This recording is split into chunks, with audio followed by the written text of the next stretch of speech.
one of my favorite up-and-coming channels in the NBA space, Michael McKelvey, just released his video, The Clutch GOAT. It's not who you think this is.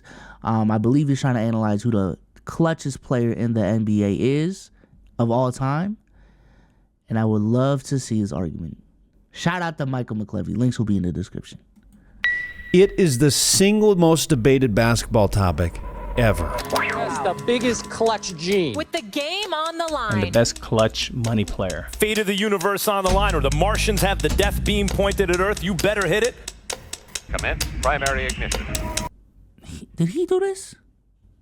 Bro, this guy's the GOAT. Oh my God.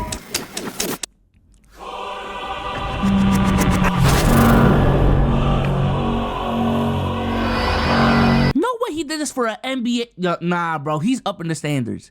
He is the chosen one, bro. I'm telling y'all, this dude is the chosen one.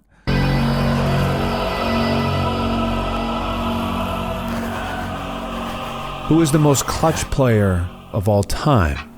Clutch is a vague term. What? It's difficult to measure vagueness, so let's start by defining it. This is insane. Now, the populace would define clutch as a rare genetic trait, one placed at the top of the athletic skill hierarchy, a mythical force that only a select few possess. Bro, this is crazy. Now, the NBA would define clutch as shots made when the score is within 5 points or less, with 5 minutes or less left in the game. And this is undeniably a period of time when the stakes do increase, but I don't think that's what most people think of when they hear the word clutch. Buzzer beaters, game winners, last-second go-ahead step-backs. No story's ever been written about a layup with 4:50 left in the clock that won the game. For this reason, we are going to use what's called clutch squared. This is a win probability model that Mike Bowie has been widely recognized for. Not widely recognized to me. Clutch plays are when a play, either positive or negative, has a greater than average impact on win probability, and garbage time is when a play has a lower than average impact. That makes sense, because I will say, being clutch to me is a very vague term. Like what he said, I think it's not a specific enough term, because to me, right, LeBron James Game 6 2012 ECF, when he dropped 42 on the Celtics in the Garden, that to me is a definition of being clutch. Legacy on the line, elimination game on the road, with all the narratives going on about LeBron at that time, even though the game was not close whatsoever from tip-off to the end of the game. Maybe, outside of the first quarter. That performance is a clutch performance to me. That whole game is being clutch to me, despite not there being any clutch moments. I would even argue that is the clutchest performance of LeBron's career. So, the basic concept is this. How does a player's actions, both positively and negatively, impact the win probability for his team? You might notice these swings just tracking the win probability following a game on your phone. For example, Steph knocking down a 3 early on might hardly alter the Warriors' win probability, but in just a few closing seconds, it can launch them from 10 to 95%, even certainty. And clutch play is really associated with these needle-swinging plays, right? It's the antithesis of garbage time or early game action. To be eligible, you had to take a minimum of 100 clutch squared shots, and we ran this all the way back to 1996. Damn. So, who is it? Who is the... So this is from 96 and on, okay? So that's kind of messed up, because from 96 and on, that's honestly past MJ's prime. No Bird, no Magic, no Bill Russell, no Wilt Chamberlain, no Kareem. The man in the arena, the man with that rare clutch DNA strand. Fate of the universe on the line, death being pointed at Earth, give us... Low-key though, looking at this Lego set right here, I feel like it's going to be some bullshit. Like, it's going to be like Tony Parker or some shit, dog. Because one of these things are not like the other. And there's two that stand out. Tony Parker and Ray Allen. Everyone else is like a top 15 player. obviously the trajectory of being a top 15, 20 player of all time. And then there's Ray Allen and Tony Parker. Anthony Davis. Anthony Davis. AD? Not Kobe, not LeBron, not MJ, not Steph, but the brow? Anthony Dimmadome Davis? Wow. Anthony No has the way, highest effective bro. field goal percentage in these clutch squared moments by a wide margin. No. We aren't looking solely at field goal percentage. Stop, bro. And Al Horford is right, but come on, bro. Effective field goal percentage waits for threes, and Anthony has hit several of those That's in big moments. percentage-wise, though. What's going on here? The Brow is a great player. Nobody's denying that. But in general, centers have a high field goal percentage. Who has the highest of all time? DeAndre Jordan. Maybe you anticipated this. I mean, positionally, Hold on. If we're really trying to get analytical, right? Let's go back to that chart. The Brow is a great player. Nobody's denying that. But in general, centers have a high field goal percentage. Who has the highest of all time? DeAndre Jordan. Maybe I'm trying to see okay. So this graph right here, if we're really trying to get into the nitty-gritties, correct me if I'm wrong, chat, would it not make sense to base this off of who has the highest effective field goal to attempts ratio? You know what I'm saying? Because I feel like if some guy is taking 250 to 300 shots, higher volume, but relative to volume, that percentage is higher than someone who barely takes those shots and is shooting at that high clip. Wouldn't that make this player right here more clutch?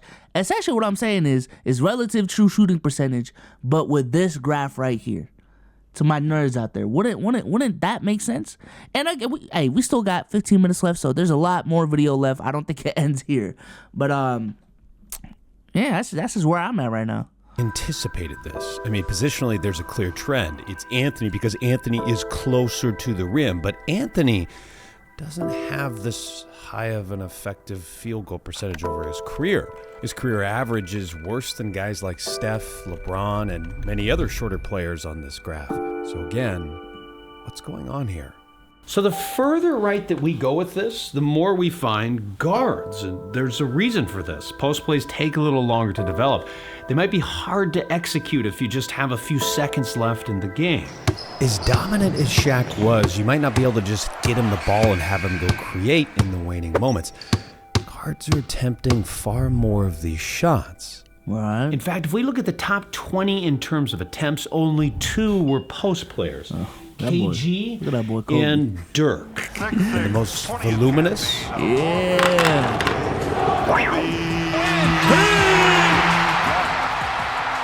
Kobe's efficiency was pretty impressive when you consider his unparalleled volume. He was better than LeBron. He was better than KD. He was better than MJ.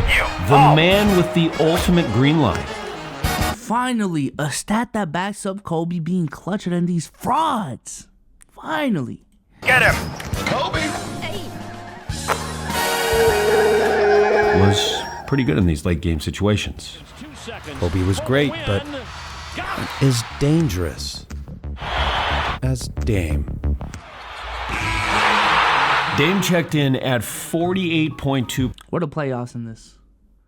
Where are the playoffs in these statistical analysis? % effective field goal percentage. That was #1 overall, minimum 200 clutch squared shots. Dame time is as advertised. Dirk emerges if we look at a minimum of 300 clutch squared shots taken, and that makes sense. Like Kobe, his game is seemingly built for these late game situations. A stork-like ability to balance on one foot and hit a fadeaway at any point. Dirk had no shortage of big moments. Big Dirk. And what about the dude with the shoes? His airness. MJ was Bro, slight. this is so sick, bro. What the hell? Lego animations for an NBA video, bro. I ain't gonna lie, in terms of production quality, The last time I seen production quality this amazing, that legitimately wowed me, was NBA Storyteller. To my OGs out there, y'all know who NBA Storyteller is. If you ever watch his videos, you're like, all of this for NBA analysis, like for real. But the effort is much appreciated. All of this for an NBA video, like, I don't know, bro. Pushing the boundaries for real, man. Slightly above average. Now, obviously, this was a completely different era where defenses could play more aggressive in the 90s, and effective field goal percentage was certainly lower overall than it is today. But we also only got the last few seasons of MJ because our code has trouble tracking before 96, so only got the last few seasons. Still, he was an impressive above average given his volume and percentage of those clutch squared shots that he took for his team at that point. And who was anti-clutch? Who fell at the time of pressure? Hold on. Let me guess. Carmelo, Russell Westbrook, Tracy McGrady, and James. If this is regular season, I think James is fine in the regular season. Like Charles Barkley or some shit, dog. Baron Davis, Tyreek. Hold on. Let's see. Okay, I got one of them. Donovan Mitchell, really? Evans, Derrick Rose, Allen Iverson, Dwayne Wade, Russell Westbrook, and Donovan Mitchell were some notables. So how can we improve this measurement? I mean, we still don't have an answer for Mr. Davis here. How can we go further into the clutch? Playoffs. There you go. It's about to go down. Playoffs are different than the regular season. Here's Ginobili. Being clutch. I like how every single hold that I've thought of, he just addresses like damn near immediately. That's when you know a video is very well thought out. You know what I'm saying? Thinking about all the counter arguments and addressing them. That's synonymous with playoffs. So how do these rankings look if we control just for the playoffs, the most crucial point of the year? A biblical player. Back out to Allen.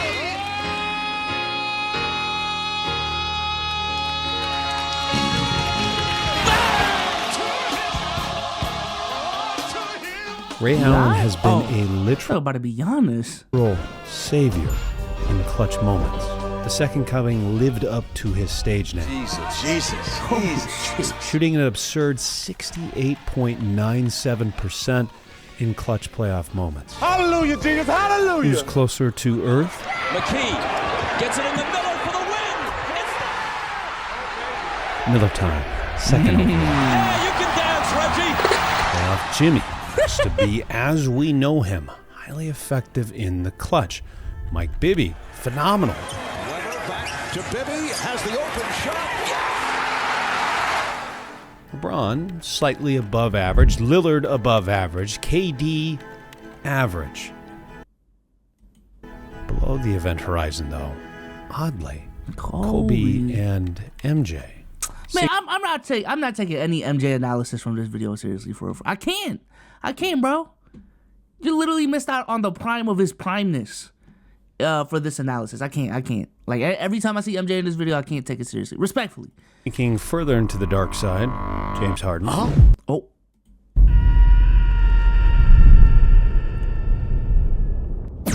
Dwayne Wade, and I hate to D Wade was that low? That's surprising to me. That's surprising to me. Look at the truth. Big truth. say it. Westbrook. Oh, God. Y'all see that 15%? Despite having the worst effective field goal percentage in our sample, Russ might not be the biggest outlier.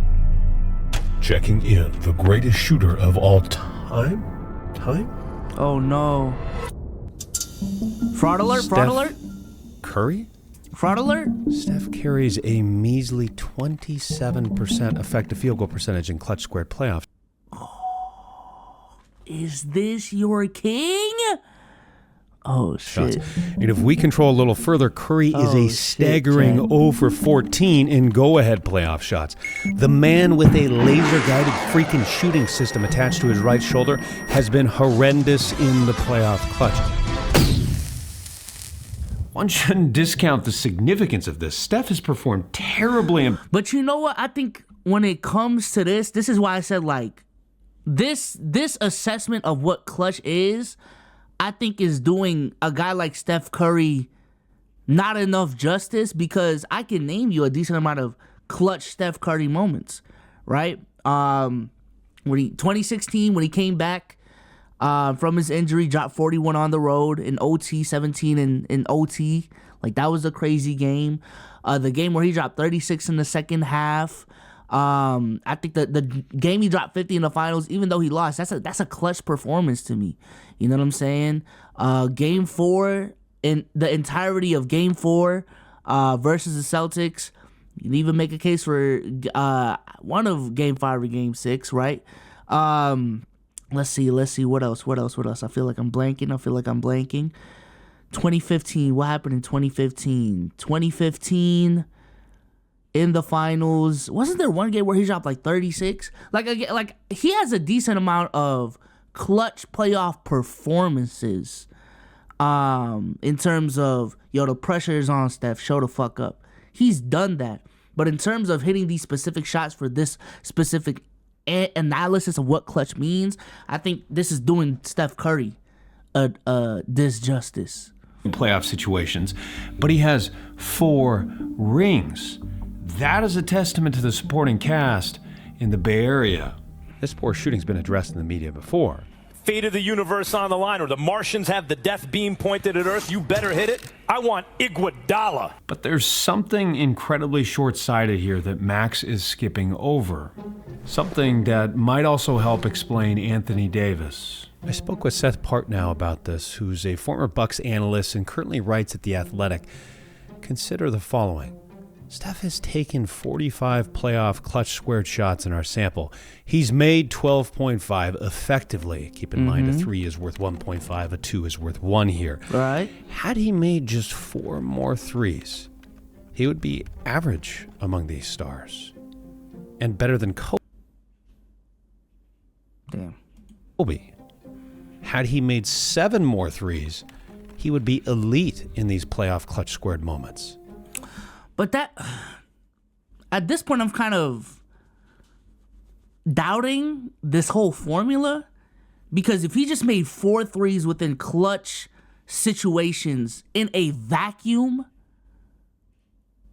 like, that raises him up from here to here. But if those 4, like, imagine if those 4 threes were in the third quarter as opposed to in the fourth quarter, when, like, there's so many different factors, right? Like, if those 4 threes were game winners compared to if those 4 threes were third quarter high leverage 3-pointers, they would still be weighted the same in this calculation. While examining clutch playoff statistics is telling, it's not gospel, especially when we consider the playoffs being such a small sample size. Again, I'm not discounting the importance of clutch moments, but if Ray and Steph, 2 outliers in opposite directions, are single-digit makes and misses away from being statistically identical in these moments. Also, it sounds like there's a skew towards 3-point shooting, though. Like, for real. In terms of the extremes, if we look at the extremes, 3-point shooter, 3-point shooter, 3-point shooter, 3-point shooter. Like, the guys who have a shot diet that's, like, pretty, like, the 3-level scorer dudes, like, they seem to be in the middle. I don't know. This is away from being I'm just making observations identical right in these moments. Isn't that worth mentioning? Might this be part of the reason why Anthony is such an outlier? His clutch shooting, not just his unibrow. So it's easier to see this the more shots that a player takes. Conveniently for debate, at the top in terms of volume, we have LeBron and Kobe. If we strip away the glamour and narratives of clutch moments, both are right around where a rational robot might expect them to be. LeBron is above average. Kobe is basically average. When looking at the entirety of their career for effective field goal percentage, LeBron is above average. Kobe is basically average. As attempts increase, overall accuracy on game-winning shots regresses heavily towards the mean, towards expectations. Max is an Ivy League educated individual.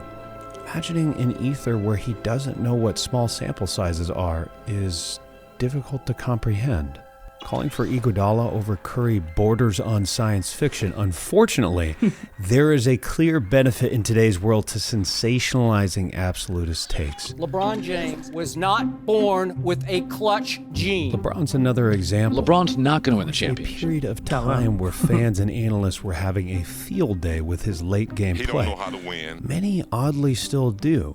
He wants to be a movie star. But he's been a better shooter than Kobe in these playoff moments. He's also hit the most prized clutch shot, more than anyone. Gets it to LeBron for three for the win. Yes! LeBron James! This is not just something that I believe. This is what has actually happened. Yet somehow LeBron is still seen as a Padawan. Kobe has been crystallized as a Jedi. And of course, being clutch doesn't mean just making clutch shots. One can have a clutch rebound, a clutch steal, a clutch block, a clutch assist, or a clutch free throw. Thankfully, Mike Bowie has devised a ranking system that accounts for all of this.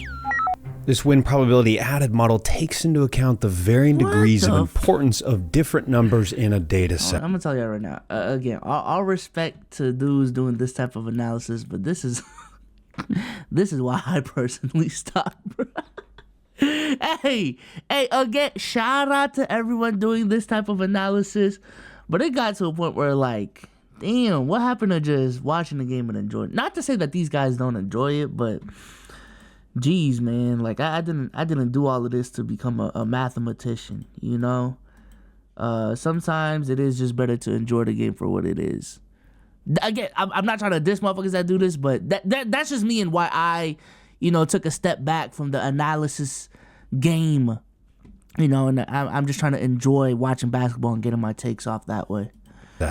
For example, hitting a shot is more important than a rebound, but getting a rebound does affect win probability.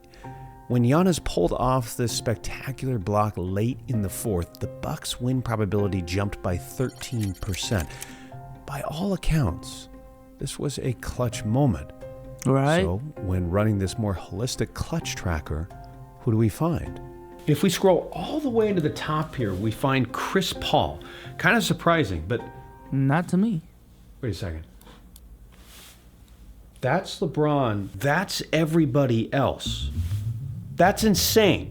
The first time I looked at this, I actually did not even see LeBron. I'm going to show a screenshot of the text from Mike. He was such an outlier, I did not even see him. He was quite literally off the chart. You can say what you want about this metric, but LeBron has been a clutch squared monster for opposing teams.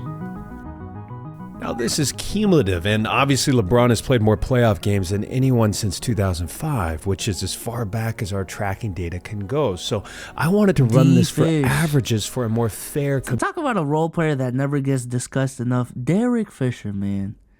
Guy was in the league for a long time. A guy who was an integral part to some really big championship teams, but we don't talk about Derek Fisher enough. You know what I'm saying? Like, I've heard Robert Horry be talked about.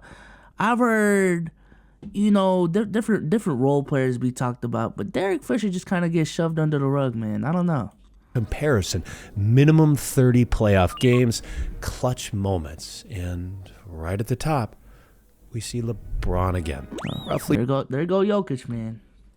There you go, Jokic. Speaking, this means that LeBron has improved his team's odds at winning a close playoff game by 7.8%. This was run since 2005, minimum 30 playoff games. Now, many of you might have looked at these two charts and noticed that there's someone missing. Is there anybody more clutch than that man? This just wasn't something that I anticipated. I mean, I knew that Kobe wasn't the most efficient shooter of all time, but not even cracking the top 15 for... Is that my guy JT? And I ain't gonna lie, man. Again, I like this is one of those things where, like, logically it makes sense, but I can only respect a list that says DeAndre Ayton is more clutch than Kobe. Like, or not even Kobe, like Dwayne Wade. You know, where's Steph Curry? Like DeAndre Ayton being more clutch than Steph Curry? Like, what are we doing? I don't know, bro. Not even cracking the top 15 for regular season and playoffs. That was surprising. It's just hard you might look at for this me in to take complete it serious. dismissal and think, well, those 5 championships speak for themselves. And your gut is telling you that all this data, all these stats, these numbers, it's just misleading. This is ridiculous. That is certainly a position you may take. Many former players have as well. I mean, damn, he read me like a book, chat. for centuries, people could just accuse their neighbor of witchcraft simply because they felt a certain way about them, and it worked. Wait a second. Oh shit. Does that mean our guts can be wrong about stuff?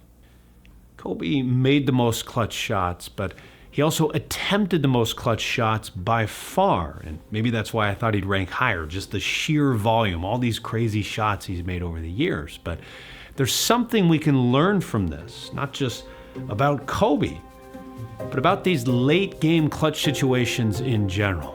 Average clutch squared shooting is an abysmal 41%. That is some combination of 2 possibilities. Better defense, worse offense. So throughout the game, the offense has 3 advantages. The defense doesn't know who will be taking that shot, when it will occur, and where it will happen. Right. At the end of the game, the defense has a little bit better idea who is going to be taking that shot, and they certainly have a better idea. I will say this too, and maybe this is where he's leaning towards. It doesn't take into account offensive responsibility. You know what I'm saying? That last stat right there. Like Kobe's offensive responsibility in the playoffs, even if we want to say he's not as clutch as LeBron, fine, cool. Leave LeBron out of it.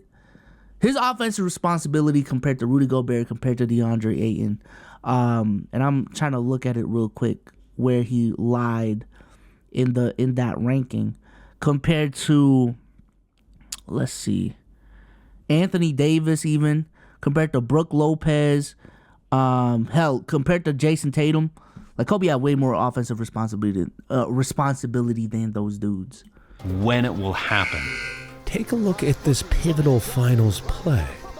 Orlando waits until the waning moments to send a double, and they're so convinced that Kobe will take this shot, they've abandoned 3 perimeter players. This is the sin of predictability. It's also partially unavoidable here. The correct play is to run the clock down since it's tied, but nothing says Kobe can't kick this out here. I should state that I am a big Kobe fan. If anything, I was hoping to find the opposite. Fans of his raw courage might howl that such criticism misses the point, but the larger takeaway here should be that over time, virtually all of these players are performing worse in clutch moments than in regular ones, even the anointed king of clutch. Oh, yeah. For any team, this is an area worth considering. You might be better served initiating a democracy rather than a dictatorship.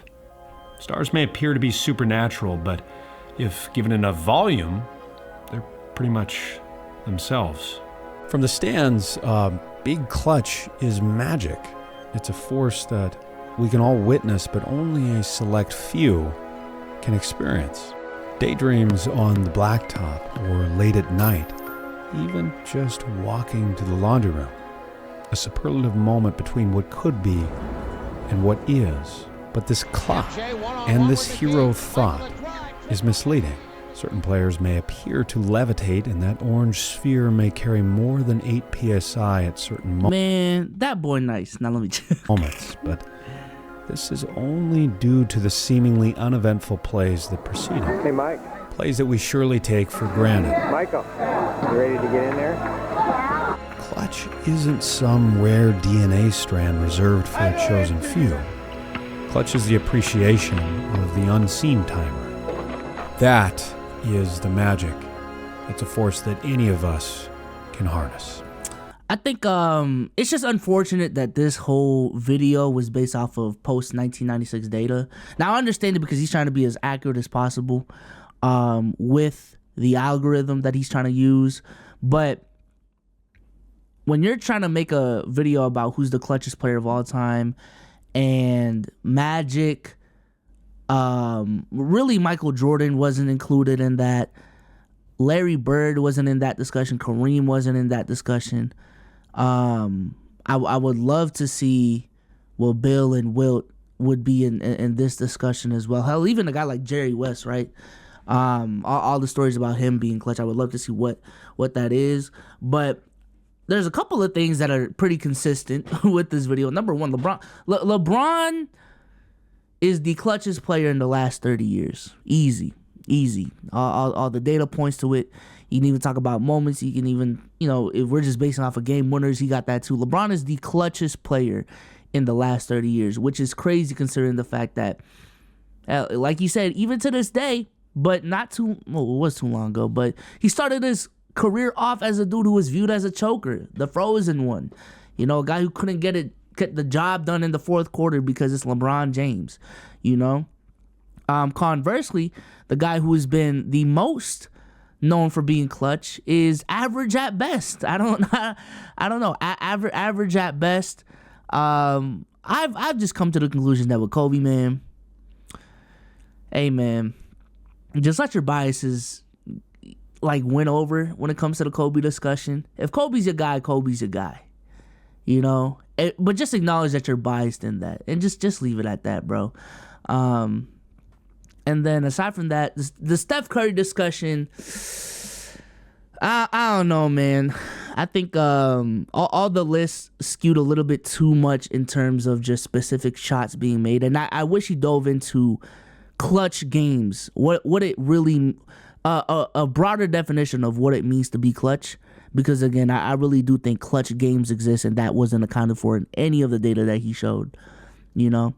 Going into the game, going into a game 7, coming out the game swinging with 15 points in the first quarter, right? Ending the first quarter with a 10-point lead, going on the road, talking about this in the you know what I'm saying, in the first quarter. That's that type of that's a clutch moment to me that was not taken into account in all of this. And I think a lot of the data as well missed the mark in terms of offensive responsibility and weighing that into all of this. But that's not to say that that's a fault in his analysis, because at the end of the day, every single stat is just a calculation. It is up to us to interpret it. It is up to us to analyze the statistics and, look at all the biases that each statistic has. So I'm not saying these stats are fake. They're not hypothetical. But still, the production quality in this video was amazing. The research that went into this video was amazing, so I don't want to take that away from him. For me, clutchest player of all time, gun to my head. Based off of all the data that I've seen, and based off of just who I've seen, I have to put LeBron at 1. I cannot put some dude who I've never seen before at 2 in terms of the clutch discussion, because again, so many different factors go into being clutch. If I don't know the full context of your career and all the moments that went into your career, it's kind of hard to put you over the dude that also has the data backing him up, plus the eye test backing him up for me. So I'm gonna go LeBron at 1, MJ at 2, Paul Pierce at 3, Kobe at 4. How about that? Links to this video will be in the description. And I'm out of here, man. Peace.